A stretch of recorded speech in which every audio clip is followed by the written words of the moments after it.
साथ संगत जी, प्रेम से कहना धन निरंकार जी। एक नई साखी के साथ स्वागत है आप सभी का आपके ही अपने चैनल पर।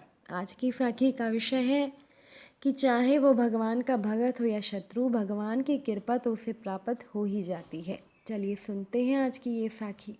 साथ संगत जी, जय और विजय। जिन्होंने श्री हरि के भगत बनने के स्थान पर उनका शत्रु बनना पसंद किया। वैसे तो भगवान विष्णु के कई पार्षद हैं, किंतु जय विजय उनमें से प्रमुख हैं। ये दोनों बैकुंठ के मुख्य द्वार के रक्षक हैं और श्री हरि को ये सर्वाधिक प्रिय हैं। ये दोनों उपदेवता की श्रेणी में आते हैं और इन्हें गुण और रूप में श्री हरि के समान ही बताया गया है। श्री हरि की भांति ही ये भी अपने 3 हाथों में शंख, चक्र एवं गदा धारण करते हैं और इनके चौथे हाथ में तलवार होती है। वहीं श्रीहरि अपने चौथे हाथ में कमल धारण करते हैं। ब्रह्मांड पुराण के अनुसार ब्रह्मा जी से सप्त ऋषियों में से एक महर्षि मरीचि की उत्पत्ति हुई। मरीचि के कला से पुत्र हुए महर्षि कश्यप। कश्यप ऋषि की कई पत्नियों से ही समस्त जातियों की उत्पत्ति हुई। उनकी पत्नी अदिति से वरुण जन्मे और वरुण और उनकी पत्नी के स्तूत के पुत्र हुए कली और वैद। जय और विजय इन्हीं कली की संतान थे। भागवत पुराण के अनुसार एक बार ब्रह्मा जी के मानस पुत्रों में से एक 4 कुमार सनक, सनंदन, सनातन और सनत कुमार भगवान विष्णु के दर्शनों को बैकुंठ पहुँचे। वे ब्रह्मपुत्र थे, इसीलिए तीनों लोकों में उनकी गति अबाध थी। जब वे बैकुंठ के द्वार पर पहुँचे तो जय और विजय ने उन्हें प्रणाम किया और उनके वहाँ आने का कारण पूछा। जब उन्होंने श्री हरि के दर्शनों की इच्छा जताई तब जय विजय ने उन्हें ये कहते हुए रोक दिया कि श्री हरि अभी विश्राम कर रहे हैं। तब इस पर सनंत कुमारों ने कहा कि हम श्री हरि की ही इच्छा से उनके दर्शन करने आए हैं। हम परम पिता ब्रह्मा जी के पुत्र और भगवान विष्णु के परम भगत हैं। हमारी गति कहीं भी नहीं रुकती है। तुम दोनों सदा श्री हरि के सानिध्य में रहते हो, इसी कारण तुम्हारी मति भी उन्हीं के समान समदर्शी होनी चाहिए। अतः हाथ मत करो और हमें श्री हरि के दर्शन करने दो। किंतु जय और विजय ने इस पर भी उन्हें बैकुंठ के अंदर नहीं जाने दिया। इस पर उन्होंने क्रोधित होकर कहा, अरे मूर्ख, तुम दोनों सदैव नारायण के सानिध्य में रहने के बाद भी उनके गुणों का शतांश भी ग्रहण नहीं कर सके। उनके कृपा पात्र होकर भी तुम में घमंड है। तुम दोनों बैकुंठ के योग्य नहीं हो, इसीलिए हम तुम्हें श्राप देते हैं कि तुम दोनों का पतन हो जाए और तुम सदा के लिए मृत्यु लोक में जा गिरो। साथ संगत जी, ऐसा श्राप पाकर जय विजय उनके चरणों में गिर गए और उनसे माफ़ी मांगने लगे। उधर जब श्री हरि को पता चला कि उनके द्वार पर सनत कुमार आए हैं तो वे स्वयं माता लक्ष्मी के साथ द्वार पर आए और उनका स्वागत करते हुए बोले, हे मुनिश्रेष्ठ, मेरे पार्षदों के व्यवहार से आपको जो दुख हुआ है उसके लिए मुझे खेद है। सेवक द्वारा किया गया अपमान भी स्वामी का ही माना जाता है, अतः इनकी ओर से मैं आपसे माफ़ी मांगता हूँ। श्री हरि के ऐसे मधुर वचन सुनकर सनत कुमारों का क्रोध खत्म हो गया। उन्होंने श्री हरि से कहा, प्रभु आप तो भगत वत्सल हैं, किंतु हम आपके भगत होते हुए भी क्रोध के आवेश में आ गए। उसी क्रोध के वशीभूत होकर हमने इन दोनों को ऐसा श्राप दे दिया। हम अपने व्यवहार के लिए शर्मिंदा हैं। यदि आप चाहें तो इन दोनों को आप श्राप से मुक्त कर सकते हैं। तो ये सुनकर श्री हरि ने कहा, मुनिवर, मैं त्रिलोक का अधिपति होकर भी ब्राह्मणों के वचन को मिथ्या नहीं कर सकता। फिर आप तो सृष्टि के रचयिता ब्रह्मा जी के पुत्र हैं। फिर आपके श्राप का शमन करके मैं आपका अपमान कैसे कर सकता हूँ। आपने इन दोनों को श्राप देकर उचित किया। जब अहंकार सीमा से ज़्यादा बढ़ जाए तो उसका दमन अति आवश्यक हो जाता है। भगवान विष्णु के ऐसे वचन सुनकर जय विजय व्याकुल हो गए और भगवान के चरणों में गिर पड़े और रोते हुए बोले, हे स्वामी, अज्ञानतावश हमसे बहुत बड़ा पाप हो गया, किंतु उसका इतना बड़ा दंड हमें ना दे। हम दोनों तो आपसे विलग होकर एक क्षण भी नहीं रह सकते, फिर किस प्रकार हम सदा के लिए पृथ्वी लोक जा सकते हैं। कृपा करके इसका कोई उपाय करें कि ये श्राप सीमित हो जाए।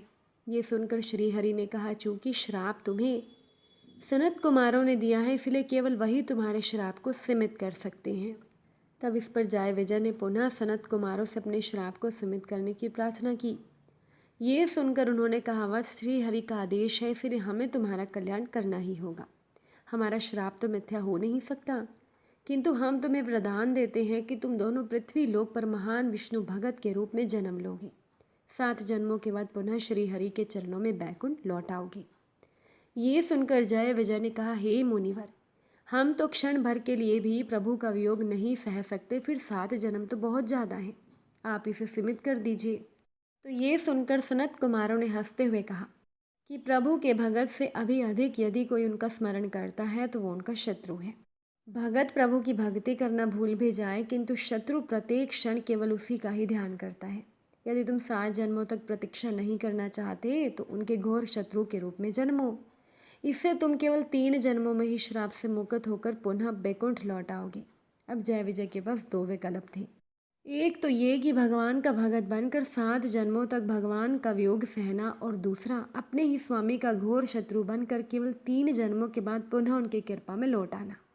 उन्होंने अपने अगले जन्मों में भगवान का शत्रु बनना स्वीकार किया ताकि कम से कम अवधि वो भगवान से अलग रह सके। उन्होंने सत कुमारों से कहा कि वो श्रीहरि के घोर शत्रु के रूप में ही पृथ्वी पर जन्म लेना चाहते हैं ताकि 3 जन्मों के बाद वो भगवान को दोबारा प्राप्त कर सके। तो सनत कुमारों ने तथास्तु कह दिया। जब श्रीहरि ने ये सुना तो उन्होंने जय विजय की प्रशंसा करते हुए कहा कि तुम दोनों ने उचित चुनाव किया। तुम दोनों भी मुझे बड़े प्रिय हो। मैं भी तुमसे अधिक समय तक विलग नहीं रहना चाहता। अब मैं तुम्हें वरदान देता हूँ कि प्रत्येक जन्म में मैं स्वयं तुम्हारा वध करके तुम्हें तुम्हारे पापों से मुक्त करूँगा। सनत कुमारों के श्राप के कारण जय और विजय ने 3 बार जन्म लिया। सतयुग। अपने पहले जन्म में महर्षि कश्यप और दक्ष पुत्री द्वितीय के पुत्रों के रूप में जय हिरण्यकशिपु और विजय उनके छोटे भाई हिरण्याक्ष के रूप में जन्मे। हिरण्याक्ष का वध श्रीहरि ने वराह अवतार लेकर और हिरण्यकशिपु का वध उन्होंने नरसिंह अवतार लेकर किया। त्रेता युग। अपने दूसरे जन्म में महर्षि विश्रवा और राक्षस कन्या कैकसी एक पुत्रों के रूप में जय रावण और विजय उनके छोटे भाई कुंभकर्ण के रूप में जन्मे। तब लंका युद्ध में दोनों का वध श्री हरि ने श्री राम जी का अवतार लेकर किया। द्वापर युग। अपने तीसरे जन्म में जय महाराज दमघोष और रानी श्रुतश्रवा के पुत्र के रूप में जन्मे, जिनका नाम शिशुपाल पड़ा। श्रुतश्रवा श्री कृष्ण की माता देवकी की बहन थी। विजय राजा वृद्ध श्रमण एवं रानी श्रुति देवी के पुत्र के रूप में जन्मे, जिनका नाम दंत वक्र पड़ा। रानी श्रुति देवी श्री कृष्ण के पिता वसुदेव और कुंती की बहन थी।